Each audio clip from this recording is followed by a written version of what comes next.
வணக்கம். நமக்கு எண்கணி ஞானத்தையும், வேத ஜோதிட ஞானத்தையும், ஆன்மீக ஞானத்தை வழங்கிய அனைத்து குருமார்களுக்கும் நன்றி. என்ற அதே வேளையில் இது ஒரு ஜோதிட விளக்க வீடியோ. விருப்பம் உள்ளவர்கள் தொடர்ந்து பார்க்கலாம்.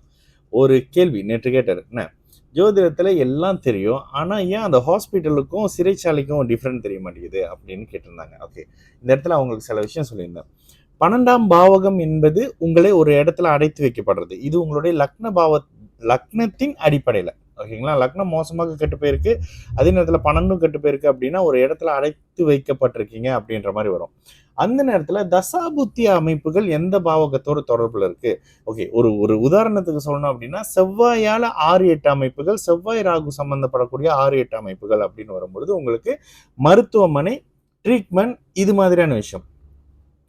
சனியின் அமைப்புகள்ல 6-8 தொடர்புகள் இருக்கும் பொழுது இங்க உங்களுக்கு சிறைவாசம், சிறைச்சாலை, இது மாதிரியான கருநீல கலர் ரிலேட்டடான இடங்கள்ல நீங்க இருக்கிறீங்க அப்படின்ற மாதிரி வரும். ஓகேங்களா, இந்த அமைப்புகள்ல தொடர்பு பண்ணிக்கோங்க. நிறங்கள் அடிப்படைன்றது உங்களுடைய நாடுகளின் அடிப்படையில. ஓகே, இதுல செவ்வாய் ஏன்னா ரத்தத்துக்கு காரகன், மருத்துவத்துக்கு காரகன். இந்த 2 அமைப்புகள் அப்படின்னு வரும்பொழுதும் ராகுவோட சேரும் பொழுது விபத்து, சர்ஜரி மாதிரியான சில அமைப்புகள். ராகுவே ஒருவேளை 6-8ஆம் இடத்துல இருந்து செவ்வாயின் பார்வையில் இருக்கிறாரு அப்படின்னாக்கா விபத்தோ சர்ஜரியோ ஏதோ ஒரு நோயின் அடிப்படையில் உங்களுடைய உடல் காயப்படுகிறது அப்படின்னு வரும். இதுதான் செவ்வாய் ராகுவின் அமைப்புகள்ல இருக்கக்கூடிய 6-8ஆம் அமைப்புகள். அதுவே சனியின் அமைப்புகள்ல இருக்கக்கூடிய 6-8ஆம் அமைப்புகள் அப்படின்னு வரும்பொழுது இது சிறைச்சாலை, செயல்பட முடியாத நிலை, நிறம் சம்பந்தப்படக்கூடிய இடத்துல இருக்கக்கூடிய தன்மைகள் அப்படின்ற மாதிரியான சில அமைப்புகள் வந்துடும்.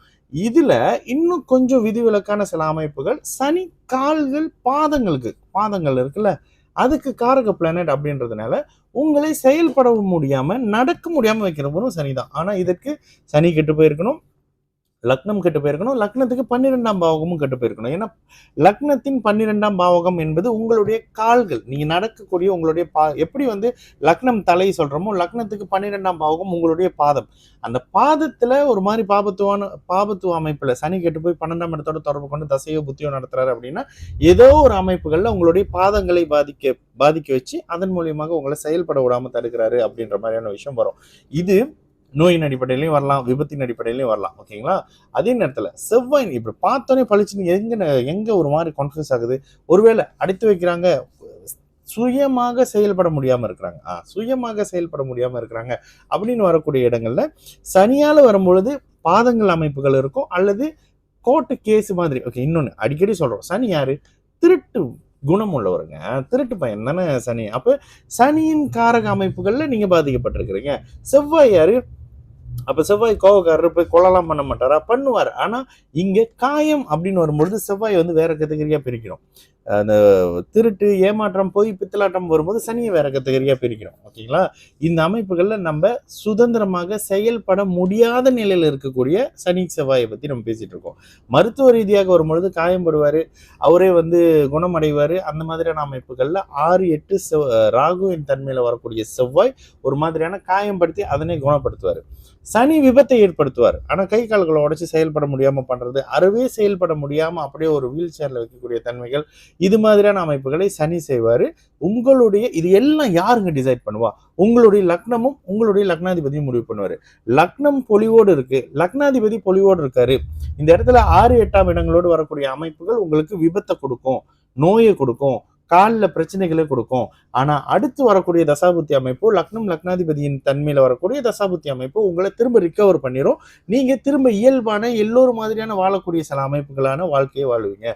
இப்ப சில பேருக்கு ஜாதகம் போடும் போதே சொல்றோம், இந்த வாழ்க்கையில கடைசி மட்டும் தங்க இடம், உடுத்த உடுப்பு, சாப்பாடு, இந்த மாதிரியான பிரச்சனைகள் வராத ஜாதகமா இருக்கே அப்படின்னு சொல்லி கேட்கிறோம்ல. இந்த அமைப்புகளுக்கு லக்னாதிபதியே முடிவு பண்ண என்ன வேணாலும் வரட்டுங்க. நீங்க எப்போதும் மைண்ட்ல வச்சுக்க வேண்டியது, ஒருத்தருக்கு 1000 வெள்ளி கடனா, ஒருத்தருக்கு 10,000 வெள்ளி கடனா, ஒருத்தருக்கு 10 லட்சம் கடனா, ஒருத்தருக்கு 10 கோடி கடனா, ஒருத்தருக்கு 10 மில்லியன் கடனான்றது லக்னம் தான் முடிவு பண்ணும். 10 வெள்ளி கடன் வாங்கிட்டு ஒருத்தர் திரும்ப கொடுக்க முடியாம ஓடுறாருங்க, லக்னாதிபதி பலம் இல்லாம இருக்கிறாரு, லக்னம் கெட்டு போச்சு. 10 வெள்ளியில அவரோட கேரக்டர் உங்களுக்கு தெரிஞ்சு போச்சு. 10,000 வெள்ளியில ஒருத்தர் ஓடி போறாரு, ஓ பரவாயில்லைங்க, ஆனா கேவலம் ஒரு 10,000 வெள்ளிக்கு ஒருத்தன் ஓடி போயிட்டான் பாருங்க. 10 லட்சத்துக்கு ஒருத்தருக்கு ஓடி போயிட்டாரு, 10 லட்சத்துக்கு எடுத்து ஓடி போயிட்டான், பரவாயில்லதான், ஓரளவுக்கு வாழ்க்கையில செட்டில் ஆகுவான். 10 கோடி எடுத்து காணாம போயிட்டோம், அவர் விஐபிங்க. நம்மளே சொல்றோம்ல, 10 லட்சம் எடுத்து காணாம போனவர் விஐபி தானே. அப்ப இந்த நிலையை நிர்ணயம் பண்ணுவது லக்னாதிபதி. இது உங்களுடைய கஷ்டத்தையும், நோயையும், விபத்தையும், பிரச்சனைகளையும் ஒரே அளவீடாக வச்சு பாருங்க, உங்களுக்கு புரியும். சரிங்களா? நல்லது நடக்கும். எல்லோரும் நல்லா இருப்போம். வணக்கம்.